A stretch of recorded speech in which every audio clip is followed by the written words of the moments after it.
이번 달 말에 우리 지갑하고 직접 연결된 발표가 하나 예정돼 있는데요. 정부가 세법 개정안을 내놓는데 코인으로 번 돈에 대해서 세금을 매기는 계획이 이번에는 미뤄지지 않고 그대로 담길 방침이다라고 해요. 그래서 시행은 내년 1월부터고요. 근데 거의 같은 시기 미국에서는 정반대 방향의 법이 의회를 통과했습니다.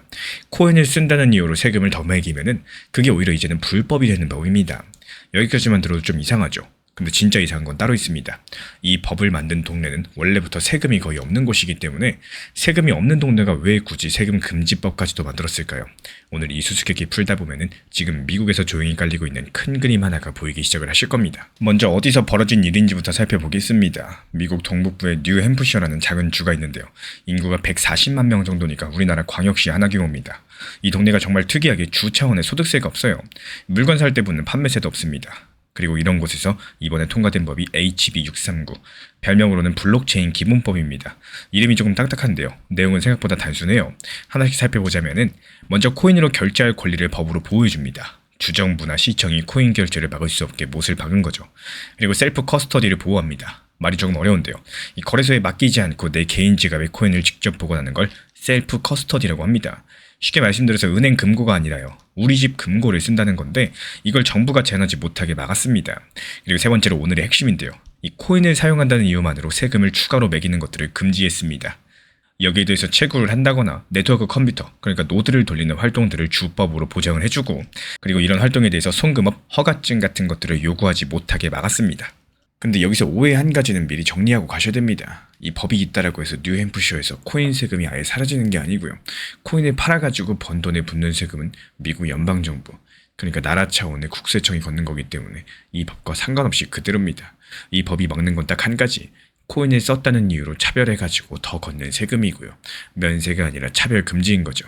이 차이만 알고 계셔도 오늘 뉴스의 절반은 정확히 이해를 하신 겁니다. 그리고 정확하게 하나만 더 짚고 넘어가겠습니다. 지금 국내 기사 제목을 보면요. 발효라는 단어가 보이는데 공식 기록 기준으로 봤을 때 이 법은 아직까지 발효 전입니다. 상원이랑 하원을 최종 통과했고 바로 이번 주에 등록이라는 절차까지 마쳤습니다. 그리고 이제 주지사 서명이라는 마지막 도장만 남은 상태이기 때문에 서명이 됐는지는 아직까지 확인이 되지 않았어요. 처음 법안에는 스테이킹, 그러니까 코인에 맡겨두고 이자처럼 보상받는 활동까지 들어있는 상황인데요. 미국 로펌의 분석을 보면은 최종 합의안에서는 노드랑 채굴 쪽 보호는 살아남았고 스테이킹은 다음 입법 과제로 넘어갔다라고 해요. 그래서 이 대목에 대해서는 최종 조문이 더 확인되면 다시 한번 다뤄드리도록 하겠습니다. 그럼 여기서 처음 질문으로 돌아가 보겠습니다. 세금도 없는 동네가 왜 이런 법을 만들었을까요? 그 답은 미래에 있는데요. 지금 세금이 없다는 거, 그리고 앞으로도 없을 거라는 거, 완전히 두 개가 다른 이야기이기 때문에 이게 기업 입장에서 봤을 때 가장 무서운 건요. 세금 그 자체가 아니라 규칙이 바뀌는 겁니다. 올해는 환영한다더니 내년에 갑자기 규제가 생기면 회사는 짐을 싸야 되겠죠. 뉴햄프셔는 그 불안을 법으로 지워버렸습니다. 어떤 정부가 들어서더라도 코인 사용자를 차별하지 못한다? 이걸 법전에 새겨가지고 보증서를 써준 거죠. 그러니까 이 법의 정체는 감세가 아니라 유치 전략인 거고 돈과 기업을 끌어오려는 겁니다. 근데 여기까지는 사실 예고편에 가깝습니다. 이 법에는 국내 기사에 거의 나오지 않은 조항이 하나 더 있는데 제가 보기엔 이게 진짜 무기입니다. 이 블록체인 관련된 분쟁만 전담하는 재판부를 새로 만든다는 내용인데요. 코인 문제로 다툼이 생기면 일반 법원이 아니라 이 분야만 다루는 전문 재판부로 간다는 사실입니다. 이게 왜 무서운 카드냐? 미국의 델라웨어라는 주가 있고요. 인구 100만 명 정도의 아주 작은 주인데 미국 대기업 절반 이상이 법원을 여기에 등록을 합니다. 그리고 그 이유의 핵심이 법원입니다. 델라웨어에는 회사 분쟁만 수십 년 다뤄온 전문 법원이 있다 보니까 소송이 나도 결과가 어느 정도 예측이 되고요. 기업한테 이 예측 가능성은 돈보다도 더 귀합니다. 뉴햄프셔가 지금 하는 게 정확하게 그 델라웨어 방식의 코인 버전인 거죠. 실제로 이 전담 재판부에 판사를 새로 앉힐 경우에 우리 돈으로 연간 5억 원 가까운 비용이 든다. 이런 추산까지도 나와 있고요. 주정부가 그 돈을 감수하면서까지도 법원부터 가겠다는 거고 세금 금지가 손님을 부르는 간판이라면 전담 법원은 손님을 눌러앉히는 의자인 셈이겠죠. 그리고 여기서 시야를 한번 넓혀보면요. 더 큰 그림이 보이게 되실 겁니다. 이런 법 뉴햄프셔가 처음이 아닙니다. 몬태나, 아칸소, 오클라호마, 루이지애나 같은 여러 가지 주가 이미 비슷한 계열의 법들을 통과시켜왔고요. 채굴할 권리, 지갑을 가질 권리 이런 것들을 주법으로 보장하는 흐름들이 몇 년째 주에서 주로 번지고 있는 겁니다.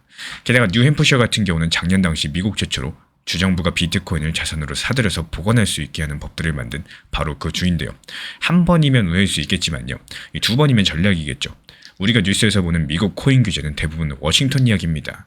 이 의외의 큰 법안들, 증권당국의 결정 같은 것들, 근데 그 밑에서는 50개 주가 각자 법을 만들면서 바닥부터 제도를 깔고 있고요. 위에서 한 줄기, 아래에서 한 줄기, 이 두 갈래로 동시에 굴러가는 제도화인 거고, 연방 쪽의 법안이 늦어지더라도 주 차원의 권리는 이미 잠겨버리는 구조인 거죠. 그렇다면 이 법이 박수 속에 쉽게 통과가 됐느냐? 그건 또 아닙니다. 기록을 살펴보면 하원 표결이 205대 169였는데요. 찬반이 상당히 갈린 거고, 상원에서는 위원회로 돌려지면서 1년 반 가까이 표류하기도 했습니다. 그리고 최고일장이 전기를 너무 많이 쓰고 시끄럽다, 이런 환경단체의 반대도 있었고요. 그러니까 이건 일사천리로 밀어붙인 법이 아니라 이 진동 끝에 타협으로 살아남게 된 법입니다. 근데 저는 바로 이 지점이 포인트라고 생각을 해요. 반대가 이만큼 있었는데도 끝끝내 통과시켰다라는 거. 그만큼 이 방향에 주 차원의 의지가 실려있다는 뜻이겠죠. 그래서 지금 주지사 같은 경우는 작년 당시 비트코인 보유법에 직접 서명했던 바로 그 사람입니다. 지금 방향성 자체가 같은 법에 갑자기 거부권을 쓸 이유가 약하기 때문에, 게다가 이 법은 의회 다수당이 1년 반을 끌고 와가지고 합의까지 마친 결과물이고요.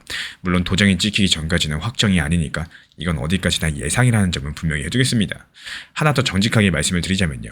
이번 뉴스로 내일 코인 가격이 상승하진 않습니다. 단기 자료가 아니기 때문에 대신에 기관과 기업이 미국으로 들어오는 문턱을 낮추는 천천히 오래 작동하는 재료입니다.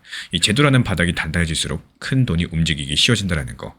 이게 이번 뉴스의 투자적인 의미겠죠. 그리고 마지막으로 이번 이야기를 우리 자리로 가져와 보겠습니다. 처음에 말씀을 드렸던 것처럼 이번 달 말 세법 개정안의 코인 과세가 그대로 담길 방침이고요. 계획대로라면 내년 1월 1일부터 코인으로 번 돈이 1년에 250만 원을 넘긴다. 이런 부분에 지방세 포함해서 총 22%의 세금이 붙을 예정입니다. 근데 이 초보분들께서 꼭 챙기셔야 될 게 하나 있죠. 과세가 시작되기 전부터 가지고 있던 코인들, 실제로 매수한 가격과 올해 12월 말 가격 중에서 더 높은 쪽을 산 가격으로 인정을 해줍니다. 무슨 말이냐? 올해 말까지 난 수익에는요, 사실상 세금이 안 붙는 구조라는 거고, 올해 12월 31일의 가격이 우리 구독자분들 세금 계산의 새로운 출발선이 된다는 거죠. 여기에 따른 세부 기준들은 시행 전에 국세청이 확정해서 발표할 예정이기 때문에 나오는 대로 다시 한번 정리드릴 예정입니다. 이번 미국 뉴햄프셔주가 코인 사용자에 대한 추가 과세, 그리고 규제를 금지하는 블록체인 기본법을 의회에서 최종 통과시켰고, 이제 주지사 서명만 남았습니다. 이 법의 진짜 노림수는 세금이 아니라 전담 법원까지 만들어서 기업과 자본들을 끌어오르는 유치 전략이고요. 이건 미국의 여러 주로 번지는 더 큰 흐름의 한 조각입니다. 반대로 한국 같은 경우는 이번 달 말 세법 개정안으로 내년 1월 달 과세를 확정하는 수순이기 때문에 올해 12월 말까지의 가격이 우리 구독자분들 세금의 출발선이 될 거고, 그렇다면 이번 미국의 마지막 도장과 대한민국의 과세 발표, 이달 안에 둘 다 나오게 될 텐데요. 우리 구독자분들 생각에는 어느 쪽이 시장을 먼저 움직일 것 같으신지 여러가지 댓글로 자유롭게 의견 남겨주시고요. 다음 영상에서 이어가 보도록 하겠습니다. 이 리플 XRP 자체를 좋아하는 것은 좋은 일입니다. 하지만 내가 좋아하는 것과 맹목적으로 믿는 것, 이런 건 전혀 다른 이야기다, 이렇게 말씀을 드리고 싶은데요. 상승할 때 기대감만 가지고 투자하다 보면은 하락이 시작됐을 때 아무런 계획도 없이 버티게 되는 경우가 많을 거고, 반대로 하락 가능성까지도 함께 생각을 하고 준비한 사람들은 이 조정 하락세가 왔을 때 오히려 좋은 매수 기회로 활용하실 수가 있을 겁니다. 결국에 긍정 전망보다 중요한 건요, 어떤 상황에서도 대응할 수 있는 준비하는 자세, 이거 자체겠죠. 최근에 리플 정보 커뮤니티 방에서도 계속해서 단기 저점, 분할 매수에 대해서 강조드리고 있는 이유가 바로 여기에 있습니다. 지금 시장은요, 매도를 잘하는 것도 중요하겠지만 좋은 가격에서 다시 사모을 수 있는 이런 준비까지도 함께 되어 있어야지 중장기적으로 훨씬 더 편안한 투자가 가능해질 거고, 매도를 잘하는 것도 중요하지만 매수 잘하는 것도 잊지 않으셨으면 좋겠습니다. 최근에 시장이 너무 답답하다 보니까 정보방 입장에 대해서 문의 주시는 분들께서 많아지셨어요. 먼저 제일 중요하지만요, 제가 안내드리는 모든 정보방은 업비트, 빗썸, 현물 매매로서만 안내 도움드리고 있습니다. 지금 화면에 보이시는 번호나 혹은 댓글 링크에 있는 신청란을 통해서 신청 주시면은 안내를 도움드리고 있고요. 이 세 가지 방 중에 필요로 하신 방을 체크해서 신청 주시면은 필요로 하신 방에 맞춰가지고 입장 안내 드리고 있습니다. 먼저 리플 전용방 같은 경우에 리플에 대한 중요 이슈, 그리고 리플에 대한 단기 저점과 단기 고점, 중장기적으로 보는 중요 타점 같은 핵심 내용에 대해서 안내드리고 있기 때문에 영상 시청해주시는 우리 구독자분들께서 리플이라는 코인이 장기적으로 좋다라는 건 알고는 있지만 현재 같은 시장에서는 많은 답답함을 느끼시는 분들께서 정말로 많이 계실 거라고 생각을 합니다. 이 적당한 일부 비중은 단기 고점과 저점을 살려서 효율적인 대응을 만들어 가시고, 또 오히려 중장기적으로 더 잘 가져가기 위한 효율적인 매매하시는 것들을 추천드려요. 그리고 두 번째로 종합 브리핑방입니다. 장기적으로 보기에 좋은 코인들과 현재 시장 흐름에 대한 중요 시장 이슈들, 브리핑 내용이나 리플에 대한 방향성, 락업 해제 일정과 여기에 따른 움직임들에 대해서 안내드리는 종합적인 방이다. 이렇게 생각해 주시면 되겠습니다. 그리고 마지막으로 단기 종합방 같은 경우는 말 그대로 단기 종목들에 대한 타점을 안내드리고 있는 방입니다. 이 단기 종목은 말 그대로 단기 종목답게 접근을 하셔야 되는데 욕심으로 인해서 타점을 너무 높게 잡아가지고 수익 실현을 못하거나 아니면 눈치 보기 매매를 하다가 이렇게 수익 실현의 기회를 놓치셨던 기억이 있으신 분들 지금 시장에서 정말 많은 상황인데요. 항상 비중 조절이 중요하고요. 매수와 동시에 목표 타점을 걸어 놓으면서 현실적으로 봤을 때 내 것으로 만들어서 마침표까지 잘 찍는 게 단기 매매의 핵심이다 생각을 해요. 단 여기서 중요한 거 아무리 내가 좋아하고 시기가 좋고 스스로 괜찮다고 판단하셔도 몰빵 매매는 정말 위험하기 때문에 매번 말씀드리는 비중 조절 원칙 매매로 접근하시는 게 가장 중요합니다. 끝으로 항상 말씀드리고 있지만요. 저는 업비트, 빗썸, 현물 매매에 대해서만 안내를 도움드리고 있기 때문에 절대로 해외골에서 선물 매매에 대한 고위험 리스크 매매에 대해서는 언급조차 드리지 않고 있습니다. 무조건적으로 업비트, 빗썸 이렇게 현물 매매로 필요하신 분들께서만 입장 신청 주시면 안내 도움 드리도록 하겠습니다. 이 빠르게 가는 것보다 중요한 건요.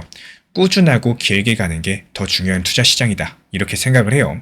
건강한 비중 조절 원칙 매매 활용하시기를 늘 응원드리겠습니다. 이 리플 XRP의 매수 매도 타점은 순간의 판단이 전부예요. 그래서 우리 신사 채널에서는 시장의 숨결 하나하나까지 놓치지 않고자 모든 흐름들 실시간으로 모니터링 중에 있습니다. 이 단기 반등 구간이 열리는 순간 그 찰나의 기회 타점을 우리 구독자분들께 바로바로 전달드리기 위해서인데요. 우리 신사 채널을 이미 구독해주신 분들 중에서 실시간 커뮤니티방 참여를 원하신다면 지금 보이시는 번호로 문자 남겨주시면 되겠습니다. 이 혼자서 불안하게 바라보는 시장이 아니라요. 함께 흐름을 읽고 움직이는 경험들을 선사해 드리도록 하겠습니다.